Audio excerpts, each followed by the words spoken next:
Good afternoon and welcome to the State News on OSBC TV. My name is Muturayo Ayigbayo. Nigerians resident in Osun states have expressed concern over the increase in the number of expats and professionals moving out of the country in search of greener pastures. Those who spoke in separate interviews with OSBC News decried the huge negative effect of brain drain on the nation that consistently loses our best manpower to other countries. They called on the government to implement policies that will have direct bearing on the people and provide needed avenue for them to unleash their God-given potentials. Let's hear them one after the other.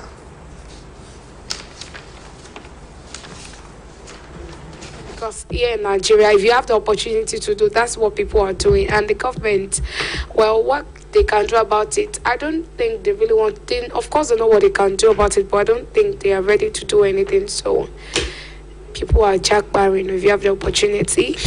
The government is not even trying hard to provide an enabling environment for youth to thrive. You see someone that has a certificate, that has a skill, but does not have the enabling environment to actually function well. And when they say that there are greener pastures out there, and I think it's in the best interest of such youth to just do everything possible to just go to that greener pasture. And I think on the part of our government, they are really losing, like they are losing talent. You see all over the world, we have Nigerians scattered everywhere in major and key positions and places. So, because the government, they are not providing facilities, enabling environments, what should we do? We should just leave and look for a greener pasture. Some of the problem is due to the corruption in our country. You know, you have the certificate, you have the skills, but before you can get the job, you need to bribe your way in. Even when you bribe your way in, the amount is not guaranteed. The economy is very bad. You can imagine you take some cash to the market, you do not be able to afford the things you buy. Your salary is not able to pay your bills. So I think that is the number one reason that most of our youth are traveling abroad, because there your skills will fetch you money. Anything you do there is money. So our government should try. They create more factories and they make sure that the economy is circulating. We know they have good job already, but they still prefer to go there because of the opportunities. If you are doing slight, I won't call it dirty jobs, but I will just say maybe the jobs that won't fetch you enough income in this place. If you are doing the same job when you travel abroad, I think you get more than enough to sustain yourself. So I think the whole thing still revolves around the government. If they are able to provide better jobs for the youth, and then the value for money in Nigeria is an issue, because I think dollar now is around 690 something naira. So compared to when it was 1 naira to $1. So if you add that kind of stable currency, I think the issue will come down. But before they can resolve that kind of issue, they should be able to, they should provide, what's it called? They should provide more jobs for people in the society. As floods continue to wreak havoc in different parts of the country, residents of Osun State have commended Governor Adegboyega Oyetola for proactively nipping in the bud the incidents of flood through consistent dredging of canals, rivers, and waterways. They gave the commendation in separate interviews with OSBC News while speaking on the need for everyone to support the government in protecting the environment by doing away with indiscriminate dumping of refuse in drainages, rivers, and waterways. Our reporter, Oluwatobi Loba Odunuga, completes the story. The meteorological agency, NIMET, had predicted that there would be heavy rainfall incidents of flooding in different states of the Federation, including some states in the southwest region. And true to the warning, many states, including Lagos, Ekiti, and those in the northern parts of the country, have been ravaged by floods occasioned by heavy downpour. Lives have been reported lost, some buildings submerged in the water, while some other collapsed. Osun State has not recorded major flooding incident this year, and this has been attributed to the proactive steps taken by Governor Adegboyega Oyetola to dredge major river and waterways. Some residents of Osogbo who spoke in separate interviews with OSBC News, including Mr. Ebenezer Oninkoni and Mr. Babatunde Ezekiel, stated that it is very important for all residents to collectively cooperate with the government in protecting the environment by putting an end to indiscriminate dumping of refuse into drainages, rivers, and waterways. They also spoke on the need for those living in water-prone areas to evacuate before it's too late. It's wrong for people to be dumping refuse on the road like this, even inside the drainage, which is very wrong, most especially in this particular season that we have. So I think government should take a active measure in order to curb, all these indecent habits. I want people to stop all those ideas of dumping refuse into the river. It's not the normal thing. Government is trying. We on our own side too.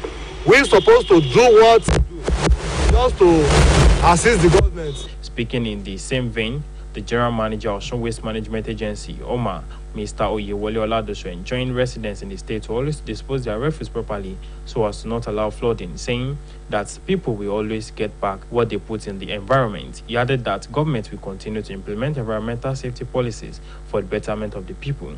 Flood control is not supposed to be during the rainy season. You have to start it as early as possible when the machine can have access to all the river banks and riverways where they can take away all this debris, and that is what the state government is doing. Right from the dry season, the state government is not stopping on its own, started dredging, desilting, taking expansion of all the waterways. The OMA boss also warned those building houses in waterways to desist from such acts to avoid exposing their houses to avoidable dangers. Oluwa Tobiloba, Odunuga, reporting for OS. The National President of the National Council for Human Society, Aji Alami Adamulao, has solicited support for women welfare to ensure peaceful and rapid development needed for nation building. Aji Alami spoke at a program held at NUJ Press Center, Osogbo. At the program, a resource person, Comrade Ebofin, called for security consciousness by Nigerians as a way to ward off criminal activities in the society. The event, which had representatives of affiliated societies in attendance, the Deputy Director News and Current Affairs OSBC, Mrs. Motunrayo Ayigbayo, was awarded Honor of Virtuous Woman along with other women of substance in the society. The burial ceremony for late Dickness Dorcas Orelisi commences tomorrow with a Christian wake at a residence in Orelisi compound, Odoikbo Ikeji in Osun State in the evening. This is contained in a release by Orelisi family made available to OSBC News. According to the release, service at home will be held at a residence on Friday morning, while service at the graveyard will take place at TACN Okebukun Assembly Premises, Ikeji same day. This will be followed by outing and Thanksgiving service at the same venue, while the reception will follow immediately at St. Peter's Anglican Church, Ultra-Modern Hall, Ikeji. And that ends the state news on OSBC TV. Join us at 5 for the evening news. Thanks for watching. Good afternoon.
oníṣòwò kéékèèké pẹ̀lú oníṣòwò ńláńlá.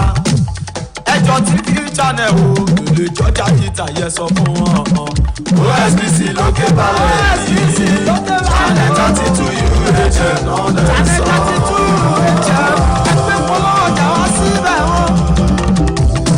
OSBC channel 32 kí ló ń ṣe níbẹ̀ gan òjijì tún lè ṣàdùnfẹ́ ṣe ọmọ. Wọ́n sọ̀rọ̀ àsìkò níyàjọ́ rẹ̀ àsìkò tó ní lọ́gbọ́n lọ́lọ́kan òjò kan.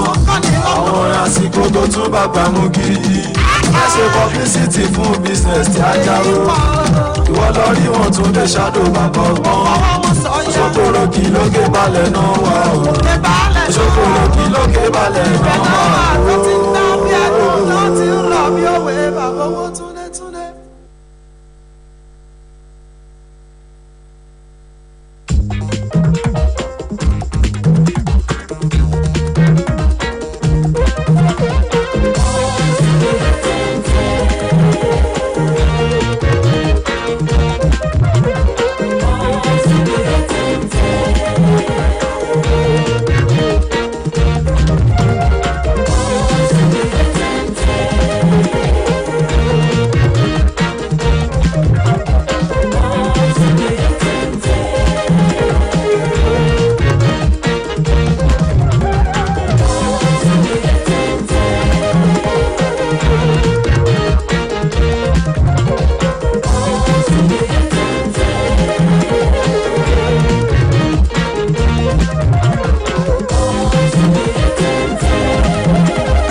Social media on Facebook. You sure say you're not confused? They are all the same thing.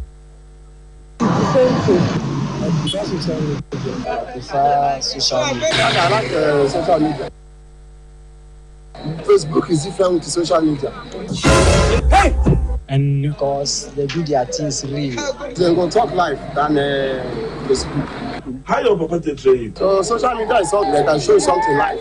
Chineke. But Facebook something they will post.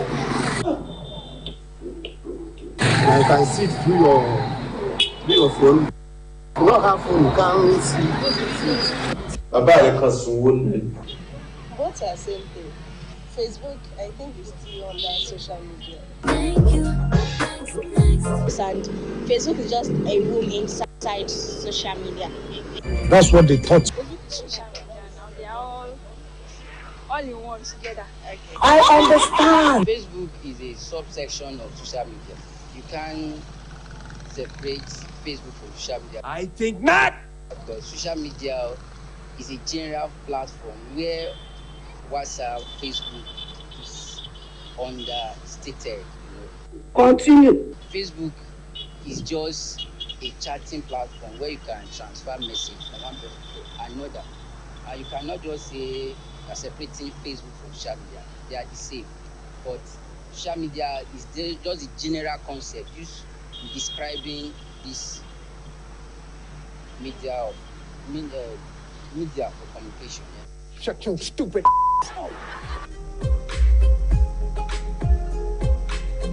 Do you know the meaning of AK?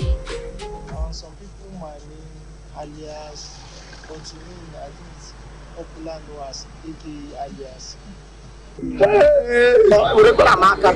Just get out. In Igbo language, AK is Aka.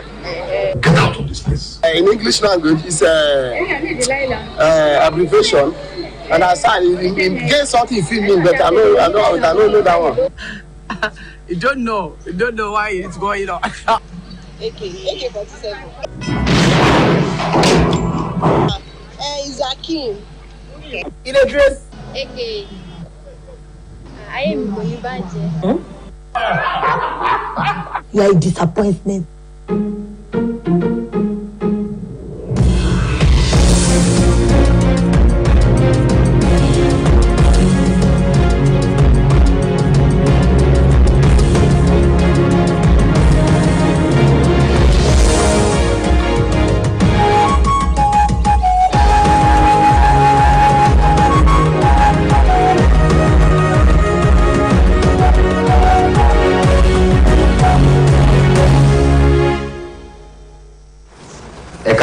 ìròyìn ìpínlẹ̀ Ọ̀ṣun.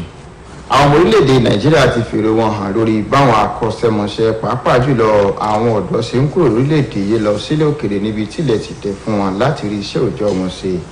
Àwọn tí wọ́n bá kọ̀ròyìn iléeṣẹ́ ìsọ̀rọ̀ nínú ìfọ̀rọ̀wérọ̀ ọ̀tọ̀ọ̀tọ̀ wọn ni wọ́n ti wòye lórí ipa tó lè ní fún ìdàgbàsókè orílẹ̀-èdè yìí táwọn ọlọ́pọlọ pípé ẹ̀dá náà bá ń tẹ̀síwájú nínú kíkúrò lórílẹ̀-èdè yìí bọ́ sí orílẹ̀-èdè nílẹ̀ òkèrè tó lè mú kí orílẹ̀-èdè Nàìjíríà kó máa pàdánù àwọn ọlọ́pọlọ pípé ẹ̀dá.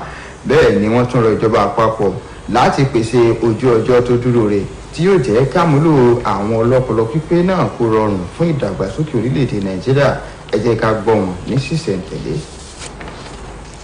yóò jẹ́ náà kó sáà ní sàdíkèétì lọ́wọ́ tó dọ̀rùn tó ríṣẹ́ yóò tún sọ fáwọn yòókù pé ẹ máa bọ̀ mo ti rí bì kan nígbà tán bá dán wọn ó jọ máa mánéjì ara wọn àwọn ọmọ yóò dẹ̀ mú kí wọ́n establish ara wọn bẹ̀ wọ́n rí kọ́kàn àwọn balẹ̀ àwọn èèyàn tí wọ́n bá tó mọ̀ wọ́n tó máa sọ fún wọn òun ti kó ní Ìgbò tàbí Haúsá tàbí obìnrin tó bá ti gbọ́pọ̀ náà là wọ́n ń lọ bẹ̀ ni kì í ṣe gbogbo àwọn ọmọ tó ń sá lọ òde òkèèrè ní í ṣe yahoo yahoo. Àwọn èèyàn kúrò ní Nàìjíríà torí wípé àwọn tó tiẹ̀ tún rí iṣẹ́ tó ń ṣe ń bí kò sí kóríyá fún wọn wọ́n kàn ń ṣiṣẹ́ bíi aláìní ìkọ̀kọ̀ ni kò sí ìwúrí kò sí kóríyá kò sí gbogbo nǹkan tó ti ṣe sílẹ̀ fún wọn pé tẹ́ bá tiẹ̀ fi ẹ̀yìn tì lẹ́yìn iṣẹ́ o àwọn àǹfààní lélẹ̀ àwọn tó fẹ̀yìntì wọn ò rí nǹkan ṣe àwọn tó wà lẹ́nu iṣẹ́ wọ́n ń jẹ̀yà ta ló wá máa rí àǹfààní lókè lọ́hùn bẹ́ẹ̀ tó wá máa sọ pé torí pé Nàìjíríà jẹ́ ilẹ̀ bàbá òun fẹ́ kú síbí báyìí torí everybody JP náà ti ń pè é sí ló bá gbọ́ jápa. Ìjọba ò provide environment tó tá a ti lè máa lè ṣe nǹkan tó yẹ ká ṣe tá a ti máa lè mú certificate wa àwọn skills tá a ní lọ́wọ́ àwọn nǹkan tá a nílò tá a lè fi gbé ìgbé ayé ọ̀tun tá a lè fi gbé ìgbé ayé tó máa tẹ́ wa lọ́rùn àwọn gọ́ọ̀mẹ̀ntì wọn bí pé wọn care nípa wa so àwọn kan ń ṣe nǹkan tó wù wọn ẹni tó bá dẹ̀ rí pé okay òun wà bíbá ẹ̀ kò actually work fóun so ó máa need àti move lọ síbi tí ó máa work fún. a wò pé àwa ọ̀dọ́ I believe pé opportunity àti nǹkan tí enjoyment táwọn people yìí tí wọ́n ìgbádùn tí wọ́n gbádùn nígbà táwọn wà ní school gbogbo nǹkan tí wọ́n rí àwa ò rí irú opportunity yẹn a ṣáà mọ̀ pé nígbà yẹn tó bá ṣetán pẹ̀lú first class there's iṣẹ́ wà fún ẹ mọ́tò dẹ̀ wà tó bá ṣetán pẹ̀lú first class tó bá ṣetán pẹ̀lú second class ó sì wà fún ẹ náà bọ̀ ẹ wo sìn ẹni tó ṣetán pẹ̀lú first class ó wà lórí street tó ń wáṣẹ́ kiri ẹni tó ṣetán pẹ̀lú second class same thing so tó bá lè pèsè iṣẹ́ tó dáa fún wa kò ń ṣe iṣẹ́ ẹgbẹ́gbẹ́ bí tó ṣe máa sọ pé àwọn fẹ́ empower our youth tí wọ́n máa lọ ra ehoro pé ká máa sin ehoro kò ń ṣe irú iṣẹ́ báyẹn ni ẹni tó lọ school fún ọdún 4 ọdún 5 pẹ̀lú wá báṣù ṣe ń ṣe gan oríṣiríṣi ẹlòmíín wà school fún 8 years ọdún 8 so èèyàn lè lọ school fún ọdún 8 kẹ wá sọ pé ẹ fẹ́ empower ẹ̀kẹ́ fún ní ehoro pé kó máa sin ehoro. Ní báyìí tíṣẹ̀lẹ̀ omíyalé ń wáyé láwọn ìpínlẹ̀ kan káàkiri orílẹ̀-èdè yìí tó sì ń ṣàkóbá fún ọ̀pọ̀ okòwò àwọn èèyàn ìlú Òṣogbo ti gbóṣùbà fún gómìnà Adégbóyèga Oyètọ́lá fún ìgbésẹ̀ akin rẹ̀ láti fi pinwọ́ ìṣẹ̀lẹ̀ omíyalé pẹ̀lú bó ṣe ti la gbogbo àwọn ojúdò káàkiri ìpínlẹ̀ yìí àwọn èèyàn ìlú Òṣogbo náà gbóṣùbà yìí nínú ọ̀rọ̀ ọ̀tọ̀ọ̀tọ̀ wọn lásìkò ìfọ̀rọ̀wérọ̀ wọn pẹ̀lú ikọ̀ ìròyìn iléeṣẹ́ yìí níbi tí wọ́n ti tẹnumọ́ pàtàkì kí gbogbo èèyàn ìpínlẹ̀ yìí kó sí ọ̀rọ̀ ìmọ́tótó àyíká ní àgbájọwọ́ tàbí sọ̀yà lọ́nà àti dènà dídalẹ̀ sáwọn ibi tí kò yẹ pàápàá jùlọ àwọn ojú àgbàrá Olúwatóbilọ́ba Odùnúgà lẹ́kùnrẹ́rẹ́ ìròyìn àtúpalẹ̀ ìròyìn ọ̀rẹ́ látẹnu Ọláwùmí Ọláníyì. Láìpẹ́ yìí làjọ tó ń wo bójú ọjọ́ ṣe rí NIMET kéde pé òjò yóò rọ̀ púpọ̀ lọ́dún yìí téyìí sì fa ìṣẹ̀lẹ̀ omíyalé àgbàrá ya ṣọ́ọ̀bù láwọn ìpínlẹ̀ kan lórílẹ̀‐èdè Nàìjíríà tó fi mọ́ àwọn ìpínlẹ̀ tó wà lápá ẹkùn ìwọ̀ oòrùn gúúsù ilẹ̀ yìí. Lótìtọ́ lórí ìkìlọ̀ tájọ nimet ṣe, ìṣẹ̀lẹ̀ omíyalé àgbàrá ya ṣọ́ọ̀bù ti ń wáyé lemọ́lemọ́ láwọn ìpínlẹ̀ kan nínú èyí tàtírí ìpínlẹ̀ Èkó, Èkìtì àtàwọn ibòmíì lápá àríwá ilẹ̀ yìí, téyìí sì ti mú kọ́pọ̀ ẹ̀mí ṣòfò táwọn ilé míì rí bẹ́ẹ̀ làwọn kan dà wó. Kò tí ì sí àkọsílẹ̀ ìṣẹ̀lẹ̀ omíyalé àgbàrá ya ṣàbí alára nípínlẹ̀ Ọ̀ṣun lọ́dún yìí, téyìí ó sì ṣẹ̀yìn ọ̀kan ọ̀jọ̀kan ìgbésẹ̀ tíjọba ti gbé láti la àwọn ojúdò àtàwọn ojú àgbàrá kómi bá lè máa ráàyè sàn. Nínú ọ̀rọ̀ ọ̀tọ̀ọ̀tọ̀ àwọn olùgbé ìpínlẹ̀ yìí kan tó bóníròyìn iléeṣẹ́ yìí sọ̀rọ̀, ọ̀gbẹ́ni Ebenezer Oníìkànnì àti ọ̀gbẹ́ni Babátúndé Ezekiel sọ pé ó ṣe pàtàkì fáwọn aráàlú láti fọwọ́sowọ́pọ̀ pẹ̀lú ìjọba nídìí àmójútó àyíká tó dúró re, kí wọ́n sì mọ́pin dé bá dídá ìdọ̀tí sáwọn ojúdò àtàwọn ojú àgbàrá. Bákan náà ni wọ́n tún mẹ́nuba bó ṣe ṣe pàtàkì tó fáwọn tó ń gbé lẹ́bàá ibi tí odò wà pé kí wọ́n tètè kó àṣà wọn kúrò kó tó pẹ́. títí báyìí ó jẹ́ nǹkan tí ò bójú mu tó tá bá ní ká wo bí agbègbè ṣe rí nìsín báyìí, kò jẹ́ kí kò bu ẹwà kún àdúgbò yìí gẹ́gẹ́ bá ṣe ń wò. Then irú àkókò tí a wà ẹ́ a mọ̀ pé àkókò òjò. ìyá ṣọ́ọ̀bù pẹ̀lú àlàyé pé báwọn èèyàn bá ṣe ṣe ìtọ́jú àyíká wọn àti bí wọ́n bá ṣe lò ó ni wọn yóò bá.